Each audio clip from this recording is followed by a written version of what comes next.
मैं ओम प्रकाश कटोच, अध्यक्ष प्राचीन शिव मंदिर सुधार सभा काठगढ़। आप सब लोगों को ये बताना चाहता हूँ कि ये स्थान जो है बहुत पवित्र और स्वच्छ और लोगों की आस्था का एक केंद्र है। इसके बारे में बताया जाता है कि ये आदि शिवलिंग जो है ये स्वयं भू प्रकट है और दो भागों में विभाजित है। एक भाग को लोग माँ पार्वती और दूसरे भाग को भगवान शिव के नाम से जाना जाता है। और इनका जो दोनों के बीच का जो अंतराल है वो समय समय पर नक्षत्रों के अनुसार घटता बढ़ता बताया जाता है। इस स्थान के महत्वता के बारे में देखा जाए तो कहते हैं कि श्री राम जी के भ्राता भरत जी और शत्रुघ्न जी जब भी अपने ननिहाल कैके देश कश्मीर जाया करते थे तो यहाँ पे 2-3 दिन रुक करके इस शिव स्थान की पूजा अर्चना करने के बाद प्रस्थान करते थे और आती बार फिर इसी तरीके से पूजा अर्चना करके वापस अयोध्या जाया करते थे। ऐतिहासिकता के तौर पे देखा जाए तो सिकंदर महान की जो वापसी है वो इसी स्थान से बताई जाती है। सिकंदर ने जब राजा पोर्स को हरा करके आगे प्रस्थान किया तो जहाँ पे उसने अपने टेंट वगैरह लगाए और शाम को लोग उनके जो सेना थी, सेना के लोगों ने कहा कि महाराज हम अब अपने घर में जाना चाहते हैं, छुट्टी जाना चाहते हैं, हमें घर गए काफ़ी अरसा हो गया है। तो सिकंदर ने समझा कि ये भगवान ये पिंडी जो है इस पिंडी के कारण ही मतलब इनकी जो आस्था, इनका जो दिमाग है वो चेंज हुआ है। उन्होंने कहा इसको उखाड़ देते हैं तो देखो इनका फिर बदल जाएगा दिमाग। उन्होंने कहा ठीक है आपको कल से छुट्टी हो जाएगी, सुबह उठ करके पहले इस पिंडी को उखाड़ो और ब्यास में फेंक दो। जब उन्होंने उखाड़ना शुरू किया तो नीचे से कांटे निकले, मकोड़े जिन्हें कहते हैं, वो जिसको भी काटें वो खत्म हो जाता था। फिर उन्होंने बराबर करके उस जगह को समतल किया। सिकंदर ने 4 द्वारी करवाई और वहाँ जहाँ की पूजा अर्चना की।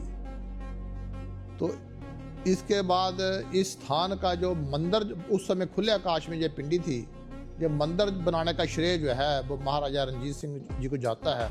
उन्होंने जब भी लाहौर का तख्त संभाला तो उन्होंने जितने भी गुरुद्वारे, मंदिर, मस्जिद थे सबका जीर्णोद्धार किया।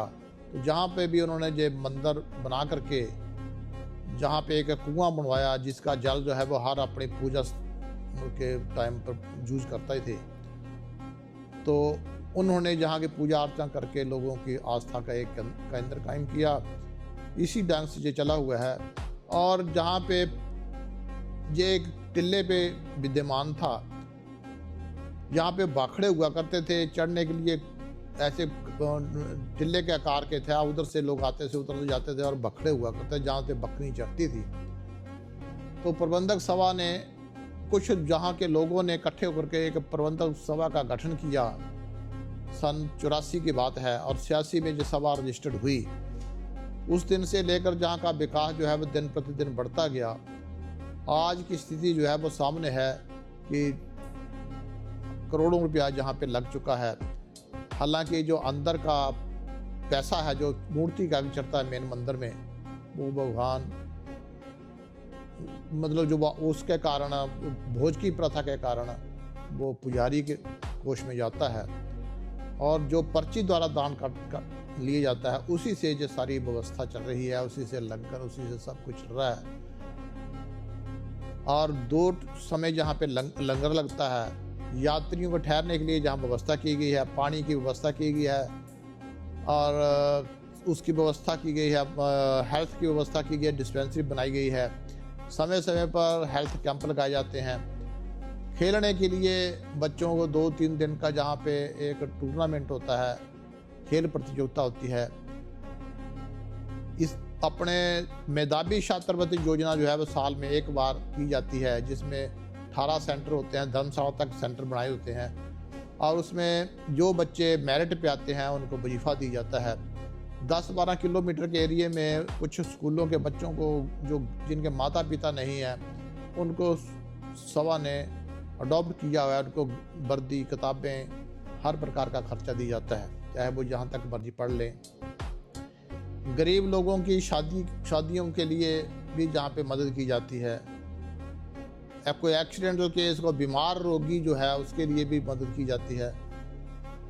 हर सरकार का जो कार्य होता है या समाज में जो ऐसा वो कार्य होता है, हर कार्य में सभा जो है भाग लेती है। कहने का मतलब है कि सभा जो है वो दिन दुगनी रात चौगुनी तरक्की कर रही है। भक्तों के जहाँ पे ठहरते नहीं थे, ठहरने के लिए जो 2 सराय बनाई गई हैं, और जहाँ पे मनोरंजन के लिए एक मतलब वाटिका बनाई गई है, परिसर बनाया गया है जिसमें लोग आकर के देखते हैं, ठहरते हैं। और भी कई प्रकार की व्यवस्थाएं बना रखी हैं। सभा ने आगे जो काम अडॉप्ट किए हुए सोचे हैं करने के लिए, जैसे कि वृद्धाश्रम खोलना, गौशाला खोलना, एक हॉस्पिटल खोलना, लेकिन कुछ जगह के अभाव के कारण जो जगह सभा ने परचेज की थी उस पे केस चला है। अभी तक केस का सोल्यूशन नहीं निकला है। अंदर का चढ़ावा जो इतना भी है वो पुजारी को जाता है। पर्ची द्वारा इतनी जो डेवलपमेंट हुई है ये सभा की अनथक मेहनत से हुई है। जहाँ पे कम से कम 30 कर्मचारी हैं जिनका वेतन भी हर महीने निकलता है, और वे आस्था से सारे कर्मचारी यहाँ पे कार्य करते हैं।